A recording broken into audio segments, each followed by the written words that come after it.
এটা যারা প্রোটোকলে জড়িত ছিল, যারা নিরাপত্তা জড়িত ছিল, তারাই করেছে। এই জন্য আমরা বলেছি যে এই ঘটনা তদন্ত করে যারা নিরাপত্তা মানে ব্যর্থ হয়েছে তাদেরকে শাস্তি না দেওয়া এবং কনস্টিটিউশনাল গভর্নমেন্ট পদত্যাগ করতে ছিল। আমাদের যারা প্রবাসী ইউকে, যারা আমাদের প্রবাসী কমিটির সাথে জড়িত, তাদেরকে মিসগাইড করা হয়েছে।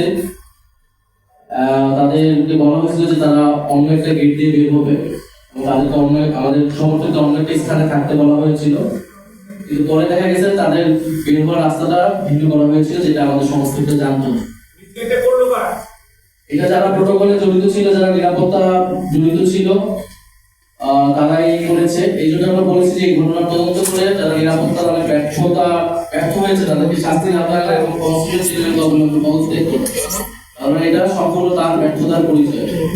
পরে সরকারের আরেক ভাই যে প্রশ্ন করছিলেন, সরকারের ভিতরে আমরা অবশ্যই সরকারের ভিতর থেকেই এই মদতগুলো দেওয়া হচ্ছে।